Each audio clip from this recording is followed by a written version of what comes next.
Para você que gosta de automobilismo, estamos chegando com mais uma edição aqui do Primeiro Stint e hoje para falar com um cara que tem passagem por categorias de base da Fórmula 1 e agora, tá quebrando a banca lá na Stock Car. Tô falando do Gianluca Petekoff, até tava lembrando aqui, Gianluca, a gente te entrevista desde que você era um carinha desse tamanho assim, cara, e que prazer ter você de volta aqui na sede do Automais, onde é gravado aqui o Primeiro Stint. Prazer em ter você aqui. Muito obrigado pelo convite, Thiago. Não que eu tenha crescido muito desde aquela época, mas, bons tempos a gente tava recordando aqui. Agora vamos falar de tudo. Mudou um pouquinho, o ambiente mudou um pouquinho, mas tô feliz agora. Mudou um pouquinho, é tão competitivo quanto antes, mas com muito mais coisa em jogo, né? E eu queria que você me falasse exatamente isso, como é que tá sendo essa adaptação à Stock Car, porque você é um cara que vem com base de Fórmula, foi preparado a carreira toda para seguir o caminho da Fórmula 1, como a gente sabe, chega lá na frente, às vezes as portas se fecham. Quase sempre financeiramente. E aí você retoma esse caminho aqui no Brasil com o turismo. Como é que tá essa adaptação? Tudo são fases. Eu sempre tive uma cabeça muito aberta em relação ao futuro. Desde pequenininho, quando eu estava no kart ainda, eu sempre disse, entrevistas tal, com o pessoal próximo de mim, eu sempre falei, meu principal objetivo é ser um piloto profissional de automobilismo. É claro que até um certo ponto fazia muito sentido pensar na Fórmula 1, pelo esquema que eu tava na academia da Ferrari, tava conquistando bons resultados na Fórmula 4, Fórmula Regional, já com o patrocínio da Shell desde o kart. Primeira turma da academia Shell Racing lá em 2015, eu era um dos pilotos no kart, e um projeto que se tornou muito, muito promissor, me levou à Europa, primeira temporada europeia de kart lá, depois tudo que veio nas categorias de monoposto. Mas chegou uma hora que eu tive que fazer algumas escolhas, baseado nas situações ali. Teve uma combinação de fatores que deixou a nossa vida um pouco mais difícil. E foi aí onde a porta da Stock se abriu. E sempre foi também um sonho competir aqui pela competitividade da categoria, pelos pilotos que você encontra no grid da Stock. Tanto veteranos da própria Stock quanto pilotos com um nome mundial muito grande. Então tô aproveitando essa oportunidade aqui agora, colocando um foco aqui. Aproveitando bem, né? Porque, claro, depois de um período aí mais difícil de adaptação, enfim, de conhecer também os meandros aí da categoria, conseguiu um pódio lá no Velocitar de forma muito merecida e andando muito bem, né? Fala um pouquinho dessa corrida pra gente. Foi uma etapa especial pra nós. Eu acho que o que vinha faltando desde o meu início na categoria era justamente a parte da classificação. A classificação realmente você tem que estar com a mão do carro, é um carro manhoso. É o que todo mundo falou pra mim antes de eu entrar na categoria e realmente se provou ser verdade, né? Não era papinho furado de ninguém. Às vezes tem uns velhos querendo botar coisa na sua orelha, né? Pô, vai ser assim, vai ser assado, mas acho que só quando você tem aquela primeira experiência que você realmente sabe o que é verdade ou não. Então demorou um tempo até eu ter essa confiança com o carro. Às vezes eu conseguia ser rápido nos treinos, mas chegava na classificação, faltava aquele detalhe fino. Então foi importante tirar isso das costas e, claro, provar, né, o meu ritmo nas corridas. A corrida 1 da Stock digamos, a corrida principal. Então é onde todo mundo tá colocando ali 100% da performance, o grid da classificação, então é realmente onde você mostra ali o seu potencial no final de semana. E pra gente foi mais do que especial. Faltou detalhe pra vitória, mas tirar esse primeiro pódio do caminho e dar uma subida importante no campeonato foi encorajador. Eu acho que pro piloto também, né, assim, você começa a se cobrar, porque você tá acostumado a sentar e virar, né, geralmente é assim em qualquer categoria e o piloto é elogiado por isso. Então você vai lá, vai pra Fórmula Regional, enfim, vai, vira, e aí chega na Stock Car, o buraco é bem mais embaixo, pra todo mundo, né, pra Rubinho, pra Felipe Massa, pra Tony Kanaan, então chega a dar uma preocupação assim, putz, será que essa fase não vai passar nunca? Será que eu nunca vou chegar lá? Em momentos sim. A principal diferença pra mim foi que, eu vinha de categorias de base onde eu tava acostumado a ter companheiros de equipe, ter concorrentes da minha idade, pilotos ali meio que no mesmo momento de carreira, né, ainda almejando se tornar um profissional numa categoria consolidada. Mas aí você chega na Stock, eu olho do meu lado no box, eu tenho, dois caras, pra comentar só do Rubens e do Tony, dois caras que têm mais tempo em categorias top mundiais do que eu tenho de vida. O Rubens na F1, o Tony na Indy. Então é um formato diferente. É um formato diferente, você tem a oportunidade também de absorver muita coisa que esses caras podem te ensinar ali, tanto dentro da pista quanto fora. Pô, ver a maneira que eles trabalham, a maneira que eles se comunicam com a equipe. E claro, lidar com aquela rivalidade um pouco diferente. Eu sei que, pô, eu não vou... Talvez se eu tiver na regional um cara da minha idade, dar aquela apavoradinha nele, antes da largada, tal, algum concorrente que é meio folgado, vai dar certo. Mas eu não vou chegar e fazer isso com o Rubens, ou com o Tony, ou com o Massa. Então, foi um período que eu tive que me acostumar, tive que aprender. Mas a partir do momento que eu entendi como é que o trabalho tinha que ser feito, a gente começou a ir muito bem. Os resultados estão vindo, isso é importante e mostram que você fez uma decisão, tomou uma decisão muito importante, mas muito acertada também de se colocar aí na Stock Car, a maior categoria do automobilismo brasileiro. Mas vamos voltar um pouquinho lá para a Europa. Você foi um nome de muito sucesso aqui no kart brasileiro, a ponto de entrar na Academia Shell, logo de início ali, né? E teve o sonho da Fórmula 1 sustentado por muito tempo graças aos seus bons resultados lá fora. Durante um período chegou a ser o brasileiro ali que tinha possibilidade de pedir a superlicença, né? As equipes de Fórmula 1 quem pedem a emissão do documento, mas você precisa ter uma pontuação e o Gianluca tinha essa pontuação, graças ao título também da Fórmula Regional. Como é que foi para você esse momento de vida, viver esse sonho, conseguir esses resultados, se provando contra gente muito forte que está aí até hoje brigando pela Fórmula 1? Como é que você viveu esses anos de caminho Road to Fórmula 1? Eu olho para trás agora e eu percebo que foi pouco tempo, na verdade, né? Eu fiz 3 temporadas completas de monoposto, depois na 4ª temporada foi quando eu tive minha experiência na Fórmula 2. Mas, cara, enquanto eu tava lá, pareceu uma eternidade, assim, porque eu vivi tanta coisa, tanto dentro da pista quanto fora da pista, que me mudou completamente como pessoa. Eu cheguei lá em 2000... Bom, eu cheguei na Ferrari em 2018, para a temporada de 2018. Eu tinha feito 2 anos de kart na Europa. 2016 só algumas corridas, conquistei o 5º lugar no Mundial de Kart. 2017 foi a primeira temporada completa na Europa mesmo, correndo pela Tony Kart na OK, que é a principal categoria do kartismo mundial. E aí realmente que você sente a diferença de responsabilidade, de profissionalismo entre o kartismo no Brasil e o kartismo na Europa. Claro, o nível, né? Você está acostumado com grids de 20, 25 pilotos, você chega na Europa é um grid de 100, mais de 100. Então você tem que aprender a gerir isso também. Mas me deu uma boa base, fiz a seletiva da Ferrari, fui o melhor piloto na seletiva, me tornei um membro da academia. E aí esses 3 anos, de novo, a Ferrari ela cobra muito de você como pessoa. Então você tem que o tempo inteiro tá no seu máximo, tá entregando ali uma postura quando você tá no autódromo, quando você tá na fábrica fazendo algum tipo de atividade.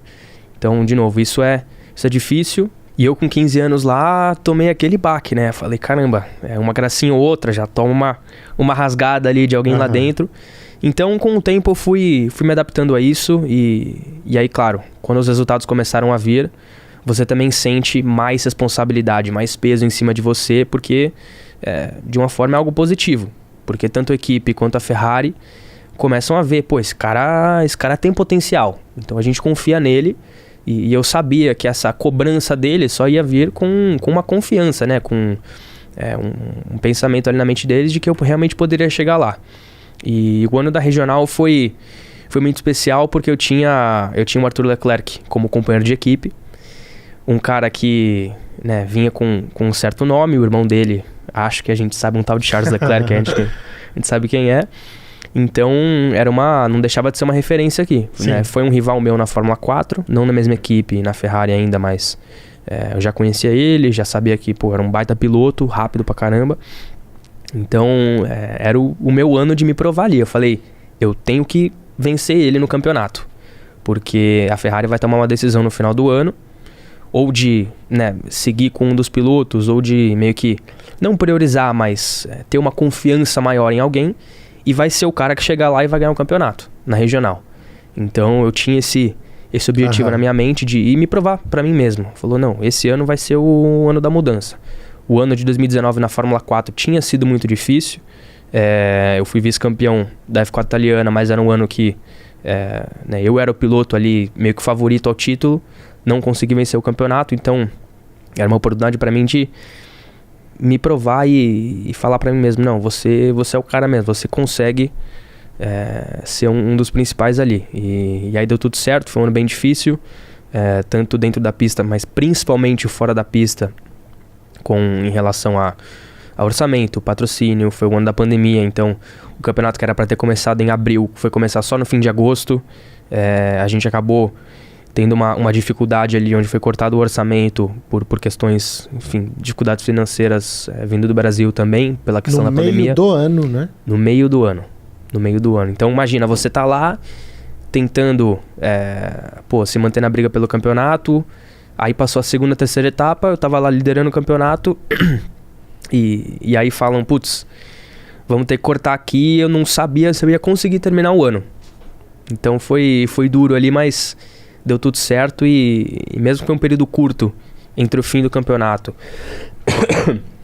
e o começo lá do off-season de 2021,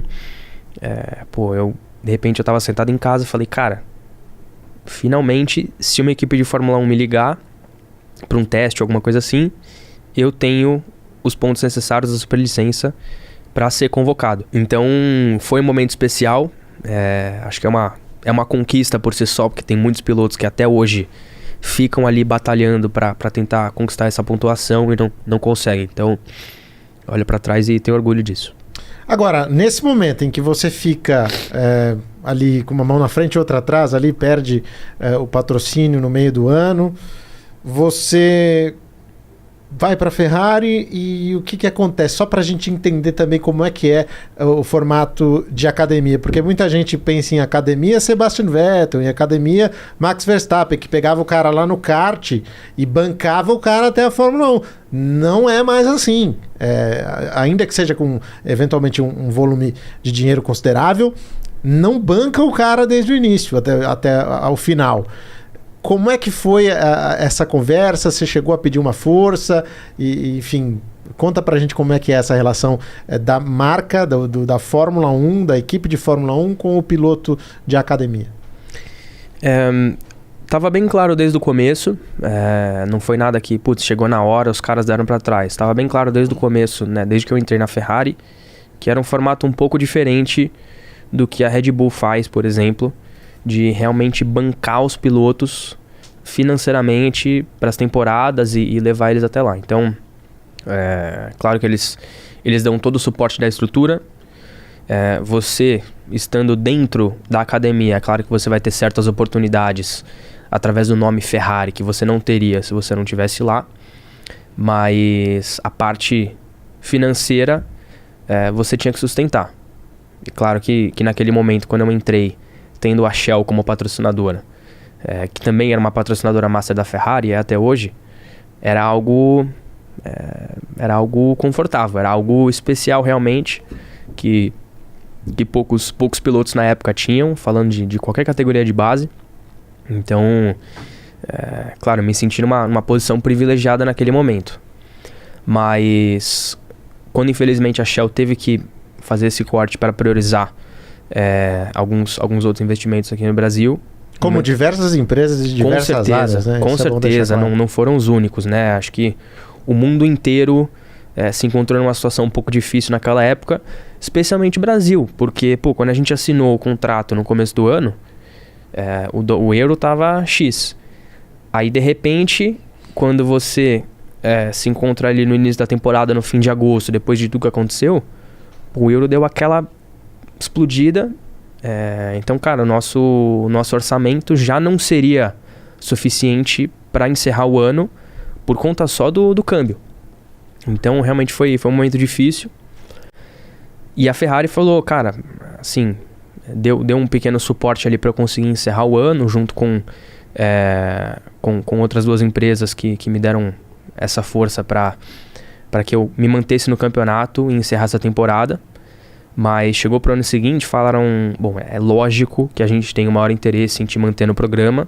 Você acabou de ser campeão, você acabou de conquistar os 40 pontos da superlicença, então a gente quer te manter nesse programa, mas a gente não pode simplesmente te bancar por uma temporada, porque não é o que a gente faz, nunca fez com nenhum piloto, e também não seria justo com os outros pilotos do programa se de repente abrissem uma exceção para mim. Então isso eu entendi e falaram, bom, a gente vai te dar um certo tempo para você ir atrás de um orçamento para o ano, mas a gente não pode correr o risco de te anunciar no programa em 2021 e aí de repente no meio da temporada você fala, putz, olha no bolso aqui, acabou o dinheiro, e aí? Isso não... como é que eles iriam anunciar isso? Um risco para eles muito grande, ainda mais falando do nome Ferrari. A gente sabe o histórico deles, como eles são... também não deixam de ser vaidosos com a imagem dentro da Fórmula 1 e com o programa. Então foi isso que aconteceu.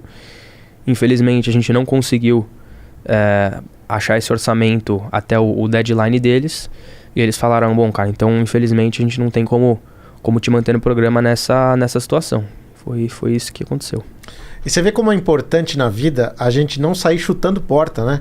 Porque você teve esse momento com a Shell que te apoiava desde criança mesmo. E naquele momento eles não podiam seguir contigo.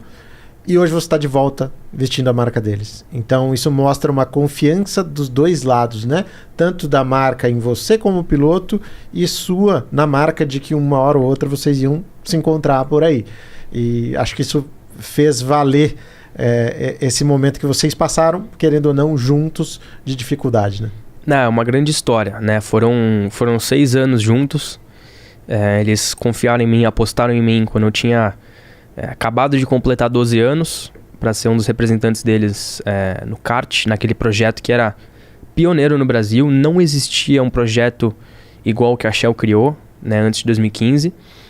E eu sempre tive o maior orgulho, né, de representar a Shell, porque foi meu primeiro patrocinador grande. Então, chegar na pista vestido de Shell, boné Shell, né, representando uma marca com tanta história no automobilismo e ainda pequenininho, aquilo para mim foi muito, muito importante. Um momento muito, muito feliz para mim.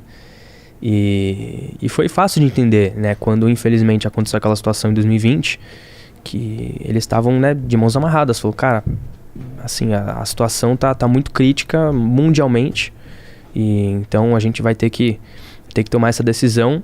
Mas quando surgiu a oportunidade de voltar a representar a Shell dentro da Stock Car, foi uma categoria que eu sempre acompanhei. Eu lembro de ir em pré-temporada e etapa da Stock Car, quando eu tava no kart ainda. Eu lembro que eu era pequenininho na época, os pilotos já era o Zonta, um deles, e acho que o Valdeno Brito nesse primeiro ano. Então, cara, eu era a criancinha lá no meio do box, assistia a corrida da mureta. Inclusive teve uma etapa, eu acho que foi em Santa Cruz do Sul, que eu fui pra corrida. Eu ainda tava com 12 na época, não podia entrar ninguém menor de 15 anos no autódromo pra etapa da Stock. E eu tive que falar que eu era filho do Zonta pra conseguir entrar na corrida. Passa fácil. A gente brinca até hoje. Então, poder ter essa reunião com a Shell hoje em dia, depois de tanta história juntos, foi muito especial. Muito especial. Era um sonho também representar eles na Stock Car, que era a categoria que eu olhava lá e me inspirava muito quando eu tava no kart ainda. Então tô feliz que foi com eles. E ainda nesse período que você viveu lá fora com o Shell e com o Ferrari, teve uma passagem muito legal com o Vettel, né? Que ele te apontou como um futuro talento aí pra Fórmula 1, né? Como é que você recebeu isso, assim? Tipo, caiu a ficha na hora? Como é que foi?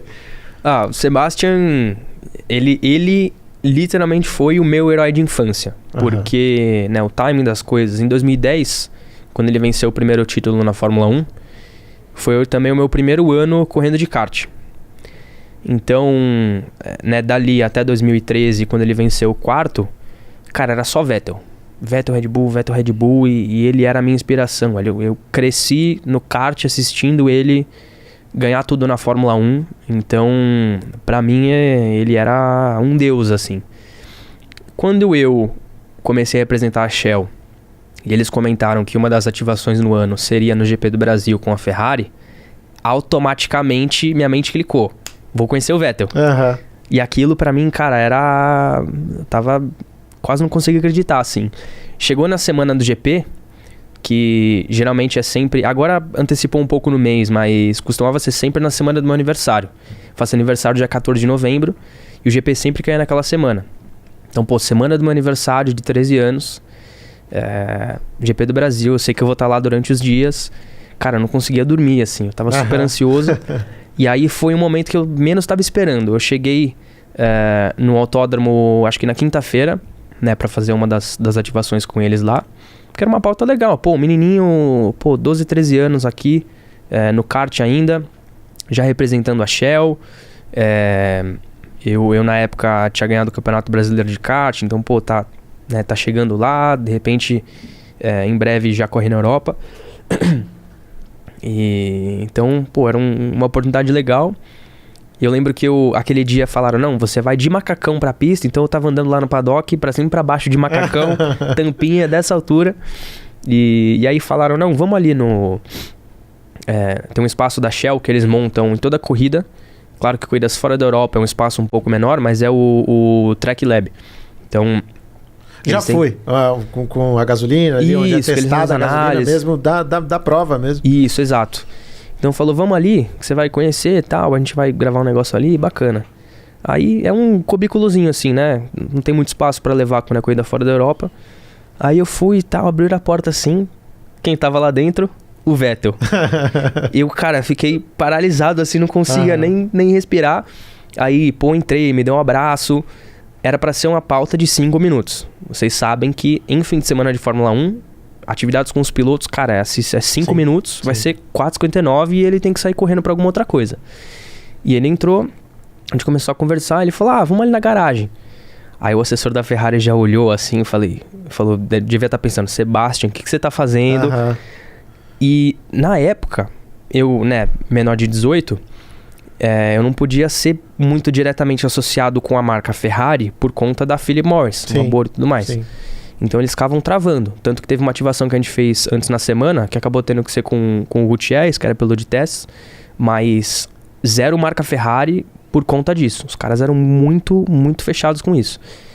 Aí, cara, o Sebastian catou na mão, me levou na garagem, começou a mostrar o carro, o volante e tal, a gente saiu conversando. Aí começamos a conversar sobre pista favorita, capacete, que eu sempre gostei de desenhar, e ele na época da Red Bull tinha uns capacetes diferentes lá. E isso foi indo. Cara, a gente ficou 40 minutos.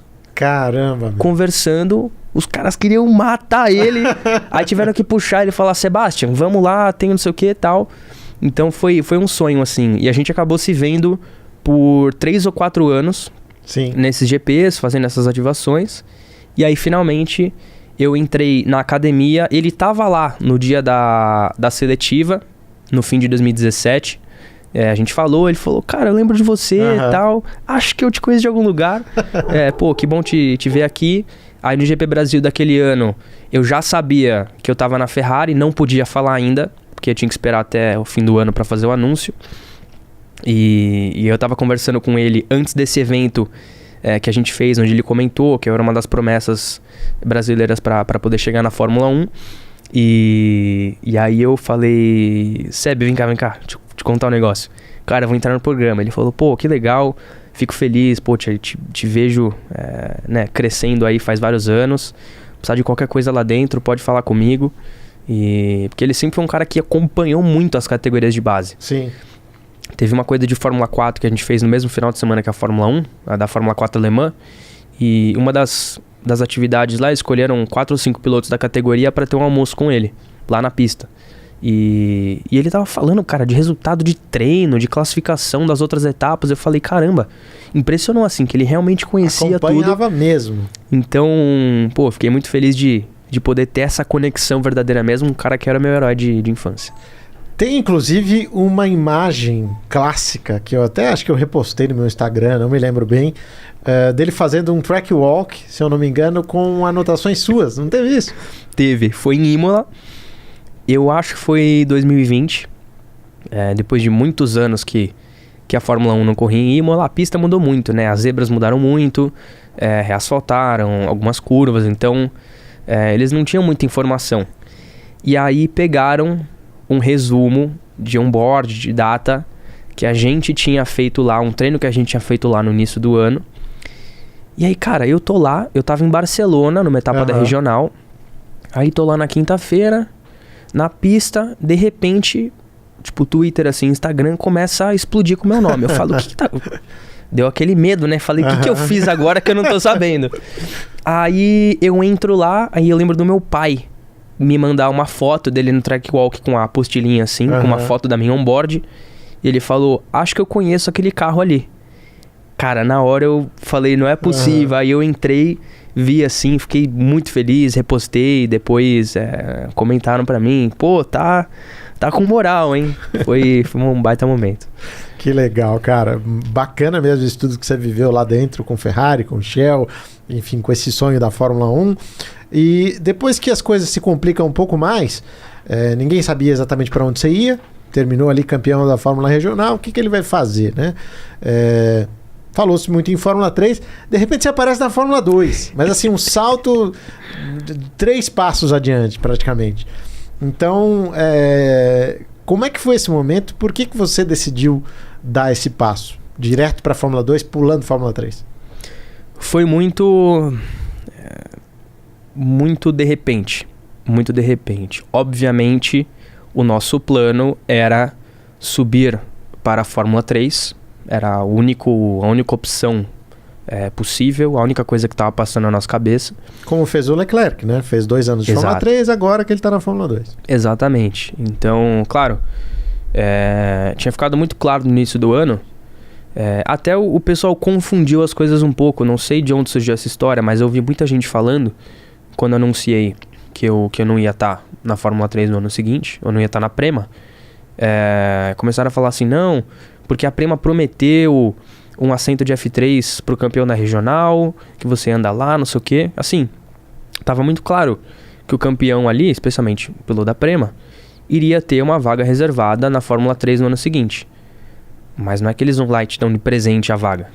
Quando você tem o orçamento, você tem a condição da vaga, é claro que é do interesse deles manter o piloto na equipe, na categoria. Até para explicar também para quem não está muito habituado, é que são vagas politicamente muito cobiçadas.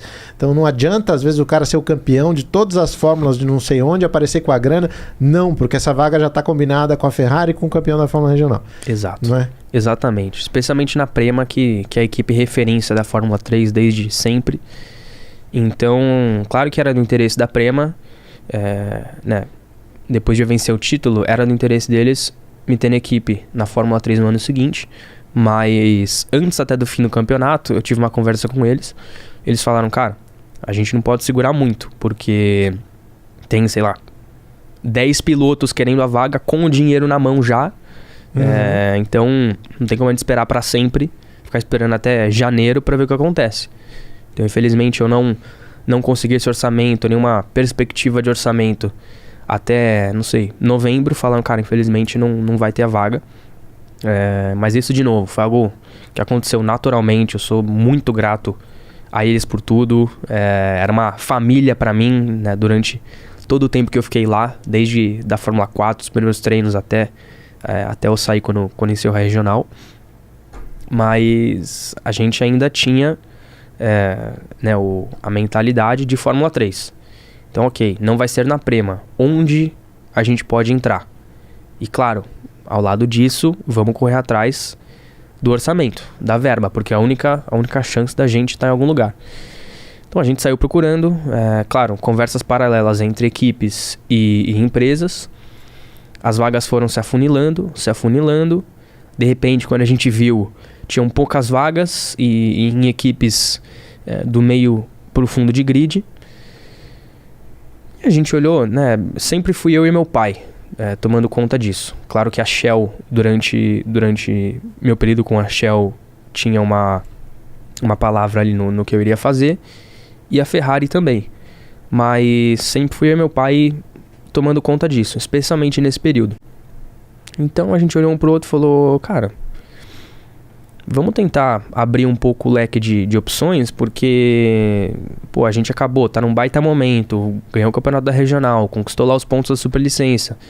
Aí você vai correr numa equipe onde, se você fizer um baita ano, você vai ser 9º, 8º no campeonato e vai acabar o ano meio ofuscado, né? Sem brilho nenhum. E aí vai ser mais difícil ainda conseguir alguma verba para correr em alguma coisa no ano seguinte, para dar um pulo para uma equipe melhor. E aí foi quando 2 equipes da Fórmula 2 entraram em contato, equipes que a gente vinha conversando para vagas na Fórmula 3 também, não entre as principais, e uma delas era a Campos. E eles queriam muito me ter no time para a Fórmula 3. E quando essa outra equipe entrou em contato perguntando sobre Fórmula 2, a gente falou, talvez vai ser mais fácil a gente apresentar um projeto para uma empresa sobre Fórmula 2 do que F3. Então, vamos nesse caminho. Aí, viramos para Campos e falamos, muito obrigado por toda a atenção, mas a gente quer seguir nessa direção aqui, sobre Fórmula 2 e tal, já estamos montando o projeto. Então é Fórmula 2 que você está pensando? Bom, a gente tem uma vaga na Fórmula 2, então a gente adoraria ter você na equipe. E aí foi quando a gente começou a conversar, começou a evoluir essa ideia, começou a buscar orçamento, mas era pouco tempo que a gente tinha. E a gente foi. Deu, sei lá, fim de janeiro, situação já difícil. Foi mais ou menos a mesma época que a Ferrari infelizmente disse que não teria como continuar no projeto. E aí a Campos falou, cara, a gente confia muito em você, a gente quer muito te ter na equipe. Então a gente está disposto a te receber na equipe para essas 2 primeiras etapas, até você ter uma resposta final sobre o orçamento do ano. E a gente falou, cara, é o que a gente tem no momento. De qualquer jeito, mesmo que não seja o curso natural das coisas, vai ser uma baita oportunidade de estar na Fórmula 2 por experiência, por bagagem, visibilidade também. Então a gente foi nesse caminho. Algo que aconteceu no meio de tudo isso, exatamente no meio das negociações, infelizmente o Adrian Campos, fundador da equipe, dono da equipe, faleceu por problemas de saúde. E a gente falou, cara, talvez isso meio que encerre essa oportunidade, porque ele que realmente acreditou. A primeira conversa que a gente teve por vídeo, ele estava falando muito sobre a história dele com o Alonso, que ele fez exatamente isso, acreditou no Alonso quando o Alonso não tinha onde cair morto, e falou, não, deixa eu te ter na equipe. Assinaram um acordo lá e, enfim, o Alonso virou o que ele virou. Antes do Briatore, tá, gente? Antes ainda. Mas aí o filho dele, né, o Adrian Júnior, falou, não, cara, era uma grande vontade do meu pai, vamos seguir com isso, tá aqui o acordo, e ok. E aí a gente seguiu, mas foi de surpresa, assim. Aliás, pegou muita gente de surpresa. De repente eu fiz um anúncio, assim, em questão de uma semana, eu anunciei que eu tava saindo da Ferrari, e aí logo depois anunciei que eu tava na Fórmula 2. Então foi meio do nada, assim, mas boas memórias. Agora, 2 corridas que você teve ali para aprender um carro que não é fácil de guiar, né? Mas também deve ser prazeroso. Imagino que tenha sido uma experiência maravilhosa, né? Demais. Tive a oportunidade, claro, de estrear ali num fim de semana de Fórmula 1, né? Contando as 3 categorias F1, F2 e F3. Finalmente, minha estreia nesse guarda-chuva. E é tudo diferente. Porque é muita visibilidade. Dá um pulo quando você sai de uma regional para uma F3, ou no caso uma F2, onde de repente, cara, eu tô ali, entendeu? Eu tô um passo abaixo da principal categoria do mundo. E tive a oportunidade também de correr em Mônaco, que foi um sonho realizado de criança. Apesar do motor ter quebrado em 500 metros, né? Deixei Mônaco completamente coberta de fumaça. Na imagem daquilo é bem legal, mas assim, a principal característica do formato de campeonato, tanto da F3 quanto da F2, é a pouca quilometragem. Para dar exemplo, num ano de Fórmula 4, que é a categoria que mais treina, que mais anda de todas, em um ano, em 12 meses, entre pré-temporada, temporada, os testes durante a temporada e a pós-temporada, eu andei quase 20 mil quilômetros num ano. Em uma temporada de F3 ou F2 ainda um pouco mais, são mais etapas, mas uma temporada de F3, você anda, sei lá, 5 mil, 6 mil no máximo. Então é muito pouco. você tem limitação. Gastando, sei lá, 10 vezes mais. Exato. É um budget, assim, né, bem grande já. Uma temporada de F2 nas principais equipes chega a mais de 2 milhões de euros. Então, eu tinha muito pouco tempo ali para absorver a experiência. Eu nunca tinha guiado um carro mais rápido que um regional, que é um carro de 270 cavalos, com um downforce bem modesto. E aí você pula para um carro de 620, um carro muito mais pesado, um carro com um downforce, sei lá, 15 vezes mais elaborado do que um regional. Então é muita coisa para absorver. Eu lembro que a primeira experiência que eu tive foi com um carro da GP2, né, um carro da versão anterior, em Valência. Eu fiz 2 dias com eles antes de ir para os testes no Bahrein.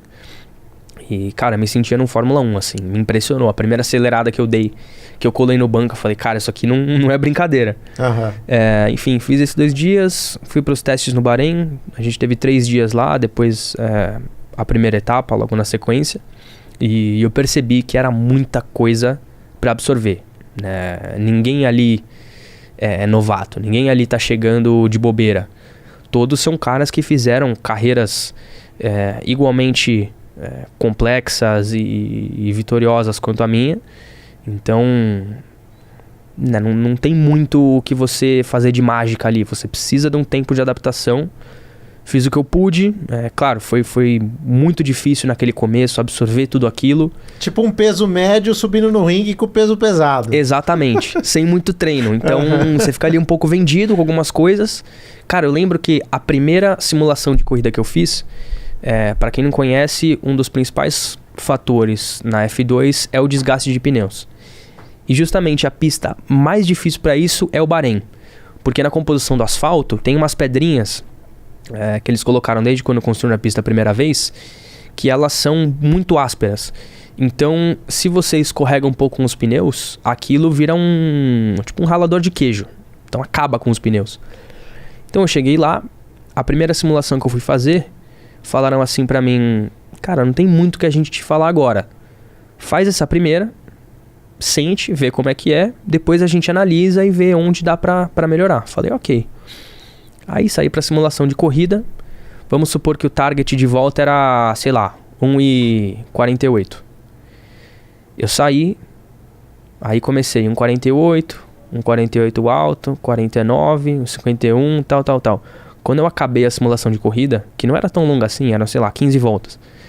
Eu acabei virando, tipo, 1,57. Tipo, quase 10 segundos acima.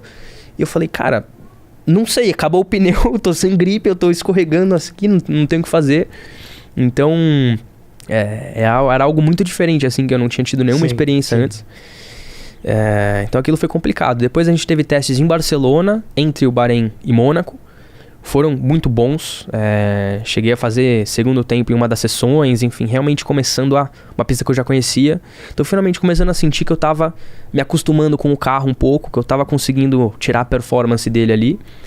E aí chega a Mônaco. Mônaco tem 2 lados. Tem o lado do glamour, Mônaco, sonho de infância, finalmente eu tô aqui no palco principal, talvez a corrida mais... como é que é o nome? Glamurosa? Mais glamurosa, mais especial. De todo o automobilismo. Mas também tem outro lado. Pista de rua, pista estreita, ninguém anda lá o ano inteiro. Você só consegue treinar no simulador. Primeira vez lá, com um carro de F2. Então, foi duro. A gente começou o treino livre, tem um treino de 40 minutos. Com 10 minutos de treino, quebra o motor. Fica aquela nuvem de fumaça. E aí eu tenho que pular no quali com, sei lá, 3, 4 voltas. Então, em 3 voltas de classificação, que é o que a gente tem no pneu, fui pulando 2 segundos de volta para volta, mas ficou muito longe.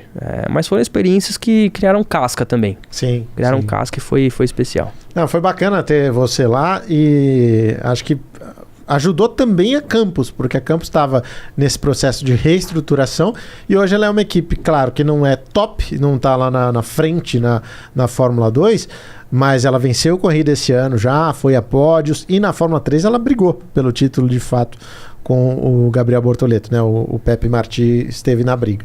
Então é uma equipe que cresceu muito nesses últimos anos. Eu me lembro que quando você deixou a Fórmula 2, a gente fez alguns comentários lá no Band Esportes e o meu foi quase um desejo de torcedor. Porque a gente tem aquela coisa, né? Aquela ideia da Cinderela, que vai aparecer a fada madrinha e vai resolver as coisas. E eu dizia naquele momento, tomara que o Gianluca não desista. Tomara que ele não olhe para isso e fale, putz, não consegui, vou seguir outro caminho. Porque eu sempre acho que você lutando o máximo possível, em algum momento essa mágica vai acontecer. Mas é fato que é muito difícil de acontecer e não foi por falta de tentar. Então, queria saber de você. Tá feliz com a decisão que você tomou naquele momento? Voltaria ou pensa em voltar para o Fórmula? Qual que é a tua cabeça hoje? Eu fico muito em paz com a decisão, porque a única coisa que me causaria um arrependimento seria olhar para trás e ver que eu deixei de fazer algo que eu queria ter feito, ou deixei de entregar o meu máximo em algum momento, e não é o caso. Então eu fico muito em paz com isso. Tive grandes memórias lá, tive ótimos momentos. Fui um campeão europeu lá na Fórmula Regional, conquistei meus pontos lá da Superlicença, mas ficou muito tranquilo em relação a isso, a ter voltado para cá. Não passa mais pela minha cabeça voltar aos monopostos hoje, porque eu encontrei encontrei uma competitividade aqui que me ajudou a recuperar um pouco a minha paixão pelo automobilismo, que tinha, não vou mentir, tinha diminuído um pouco naquele período lá, porque você deixa de conseguir aproveitar o automobilismo. Não é pela questão da responsabilidade ou da seriedade, do sacrifício. Isso para mim sempre fez parte, sempre aproveitei muito isso. Mas a partir do momento que você entrega 100% de você mesmo e você recebe 40% de volta, você fala, cara, não tá certo isso aqui. Eu sempre acreditei em meritocracia, sempre acreditei... uma frase que eu gosto muito, é quase que um lema meu. Quanto mais você trabalha, mais sorte você tem. Isso eu adoro essa frase. E aí eu olho e falo, cara, eu tô entregando tudo de mim mesmo, né? Não tá faltando comprometimento. E aí de repente não tô tendo esse retorno. Então, a partir do momento que eu encontrei exatamente isso em outro ambiente, em outro lugar, deixou de ser aquele fantasma meu, putz, eu poderia ter chegado na Fórmula 1. Não tenho isso hoje. Tá certo, tá muito bem e encaminhadíssimo aí na Stock Car. Tomara que você tenha resultados cada vez melhores. Piloto jovem ainda, 20 anos, certo? Tem muito caminho aí pela frente ainda pra gente acompanhar na Stock Car. Jean, queria te agradecer aqui pela presença no Primeiro Stint e desejar um ótimo restante de temporada para você. Muito obrigado, Thiago. Passou voando, adorei o papo aqui, que eu volte mais vezes. Eu também, quero que você volte, que a gente tem muita coisa para falar ainda. Bom, pessoal, se vocês também gostaram, deixa aí o seu like. Se você gostou, inscreva-se no canal se ainda não tiver feito isso, é muito importante. Quanto mais inscritos, mais gente vai acompanhar esse conteúdo e mais convidados a gente vai poder trazer para você, tá bom? Da minha parte, um grande abraço e até a próxima. Tchau!